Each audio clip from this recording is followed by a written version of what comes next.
بہو کی وجہ سے چھوڑا گھر۔ بہو کو دیکھتے ہی ماں کہتی ہے تیری ہمت کیسے ہوئی میرے سامنے آنے کی، میں مر جاؤں تب بھی تو میرے سامنے مت آنا، مجھے ہاتھ مت لگانا۔ منوج اپنے آپ کو بہت خوش قسمت مانتا تھا کیونکہ اس کو بہت اچھی پتنی جو ملی تھی۔ منوج کی پتنی شیلا اور اس کی ماں بہت اچھی بنتی تھی۔ دونوں ماں بیٹی کی طرح رہتی تھیں۔ بہو اپنی ساس سے بالکل بیٹی جیسا ہی برتاؤ کرتی تھی، بیٹی کی طرح ہی روٹھ جاتی تھی اور ضد کر کے اپنی بات منوا لیتی تھی۔ منوج ایک ہی اکلوتا تھا، منوج کے پتا جی نہیں ہیں، منوج کی آرتھک استھتی اتنی اچھی نہیں ہے، لیکن گھر میں شانتی اور پیار ہونے کے کارن وہ محنت کر کے اچھے سے اپنا گھر چلا رہا ہے۔ ساتھ ہی ماں اور پتنی سے اتنا اچھا سپورٹ ملنے کے کارن اسے بہت مدد ملتی ہے۔ بہو اور ساس کی اس جوڑی کی چرچا اب محلے رشتہ دار میں بھی ہونے لگی ہے، ان کی مثال دی جانے لگی ہے۔ کچھ لوگ جلتے بھی تھے، کچھ کہتے کہ یہ سب شروعات میں ہوتا ہے، تھوڑا سمے جانے پر سارا پیار ختم اور بہو اپنے راستے اور ساس اپنے راستے، سب کچھ اچھا ہی چل رہا تھا۔ لیکن ایک صبح منوج کی ماں منوج کو زور سے چلا کر اس کے کمرے سے باہر بلاتی ہے۔ منوج پوچھتا ہے کیا ہوا ماں، کیوں چلا رہی ہو؟ منوج کی ماں بولتی ہے کہ تیری پتنی کو سمجھا لے، اب بس بہت ہو گیا، میں اتنے دن چپ رہی لیکن اب مجھ سے نہیں ہوتا، وہ ہر بات میں مجھ سے ضد کرتی ہے۔ ماں نے شاید ہی اتنی زور سے آج تک چلایا ہوگا۔ اتنے میں بہو بھی کمرے سے آ کر ماں سے پوچھتی ہے کیا ہوا ماں جی، آپ کیوں پریشان ہیں؟ ماں جی کہتی ہے تو چپ کر، مجھے تجھ سے بات نہیں کرنی، اب میں آشرم نہیں جانا چاہتی، بہو کی وجہ سے چھوڑا گھر۔ بہو کہتی ہے کیا ہوا، مجھ سے کچھ غلطی ہوئی ہے کیا؟ ماں بولتی ہے کہ تو اپنا یہ ناٹک بند کر اور مجھے اب تیرے ساتھ نہیں رہنا۔ ماں کہتی ہے بیٹا تو مجھے گاؤں چھوڑ آ۔ بیٹا بولتا ہے وہاں کون ہے اور وہاں کیا کرے گی؟ ماں کہتی ہے وہاں میرا بھائی ہے اور اب مجھے بچی ہوئی زندگی وہیں گزارنی ہے۔ بہو بولتی ہے ماں جی آپ کیسی باتیں کر رہی ہیں، اس عمر میں آپ وہاں کیا کریں گی اور ماما جی کے پاس کتنے دنوں تک رہیں گی؟ ہم سے کچھ غلطی ہو گئی ہو تو آپ بتائیں۔ ماں بولتی ہے تو مجھ سے بات مت کر، تیری ماں میں نہیں ہوں، تیری ماں وہ ہے جس نے تجھے جنم دیا پر تجھے کچھ سکھا نہیں پائی۔ بہو کو تھوڑا برا لگا، ماں جی آپ کیا کچھ بھی بولے جا رہی ہیں، آپ کی طبیعت تو ٹھیک ہے؟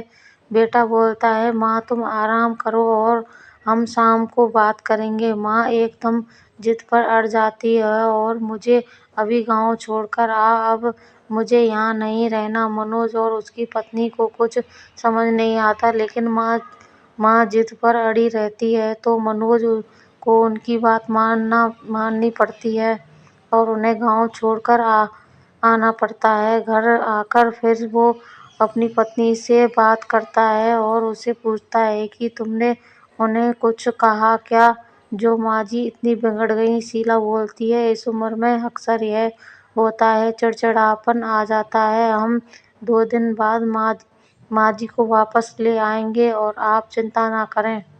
2 دن بعد پھر بیٹا اور بہو دونوں گاؤں جاتے ہیں۔ بہو کو دیکھتے ہی ماں پھر سے چڑ جاتی ہے اور کہتی ہے تیری ہمت کیسے ہوئی میرے سامنے آنے کی، میں مر جاؤں تب بھی تو میرے پاس مت آنا، مجھ سے ہاتھ مت لگانا۔ بہو کو یہ سن کر زور سے رونا آ جاتا ہے اور وہ روتے ہوئے کہتی ہے کہ آپ یہ کیا اناپ شناپ بولے جا رہی ہیں، میں نے ایسا کیا کر دیا ہے جو آپ اس طرح ناراض ہو رہی ہیں؟ ماں جی وہاں سے اٹھ کر کمرے میں چلی جاتی ہے اور دروازہ اندر سے بند کر لیتی ہے۔ ماما جی بھی انہیں سمجھاتے ہیں لیکن وہ نہیں مانتی۔ بیٹا اور بہو واپس اپنے گھر آ جاتے ہیں۔ بہو اپنے کمرے میں بیٹھی روتی رہتی ہے۔ منوج بھی کچھ سمجھ نہیں پاتا۔ ماں جی کو گئے 15 دن ہو گئے۔ اتنے دن تک ان سے دور نہ بیٹا رہا اور نہ بہو۔ منوج کی پتنی انہیں پھر گاؤں جانے کو کہتی ہے اور کہتی ہے جیسا میں بولوں ویسا ہی وہاں جا کر کہنا۔ منوج جاتا ہے اور ماں کو کہتا ہے ماں تمہاری بہو سیڑھی پر سے گر گئی اور 5 دن سے تمہیں یاد کر رہی ہے۔ ماں ایک دم سے بولتی ہے کیا 5 دن اور تو اب بتا رہا ہے۔ وہ فٹافٹ سے تیار ہو کر منوج کے ساتھ واپس آتی ہے اور ساتھ میں ماما جی بھی آتے ہیں۔ ماں گھر پہنچ کر زور سے پکارتے ہوئے دروازے سے آتی ہے بہو بہو اور بہو کے کمرے میں جا کر بستر پر سوئی بہو کے گلے لگ جاتی ہے اور رونے لگتی ہے۔ بہو بھی ماں جی سے مل کر روتی ہے۔ پھر بہو کہتی ہے جب آپ اتنا پیار کرتی ہیں تو وہاں کیوں بیٹھی تھی 15 دن سے؟ ماں جی کہتی ہے تم نے جھوٹ بول کر مجھے بلایا۔ ہاں پر پہلے یہ بتاؤ آپ ایسا برتاؤ کیوں کر رہی تھیں؟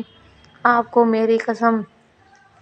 ماں جی بہو کے پھر گلے لگتی ہے اور کہتی ہے بیٹا اس دن جب میں مندر سے آئی تو میں نے تمہاری اور منوج کی باتیں سن لیں۔ تم بول رہی تھی کہ ابھی ہم سنتان نہیں کر سکتے کیونکہ اس کی ٹھیک سے پرورش نہیں کر پائیں گے۔ میں تم دونوں پر بوجھ بن گئی۔ میری وجہ سے تم نہ جانے کتنی چیزوں سے سمجھوتا کر رہے ہو۔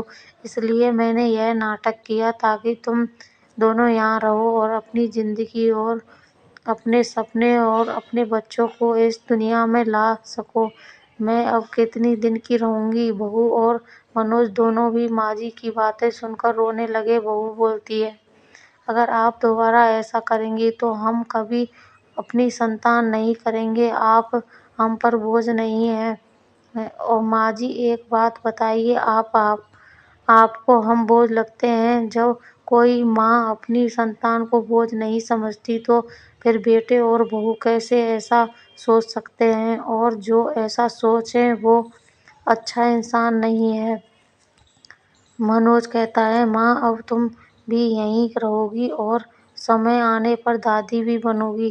پرانا پریوار توڑ کر نیا پریوار نہیں بنتا، سب کو ساتھ لے کر بنتا ہے۔ ساتھ رہیں گے تو سب اچھا ہوگا۔ پھر ماں جی وہیں اپنے بیٹا اور بہو کے ساتھ پھر رہنے لگیں۔ آپ کو یہ کہانی کیسی لگی کمنٹ کر ضرور بتائیں۔ اسی طرح کی اچھی کہانیاں آپ تک یہاں پر پڑھ سکتے ہیں۔ یہاں اپستھت شکشاپرد کہانیاں آپ کو منورنجن کرنے کے ساتھ دشا بھی دیں گی، تو بنے رہیے ہمارے ساتھ اور ہمارے پریاس کو سفل بنائیے۔ یہ کہانی پوری طرح سے کالپنک ہے۔ اس کے پاتر، گھٹناؤں، استھان، نام بھی کالپنک ہیں۔ اس کا کسی سے بھی جیون میں میل کھانا محض ایک سہیوگ ہوگا۔ کہانی کا ادیشیہ کیول منورنجن کرنا ہے۔ کرپیا اسے اسی طرح سے لیا جائے۔ پاٹھک اپنے وویک کا استعمال کریں۔ کہانی اچھی لگے لائک کمنٹ شیئر کریں۔ چینل کو سبسکرائب ضرور کر لیں۔ سبھی کہانیاں آپ تک سب سے پہلے پہنچ پائیں گی۔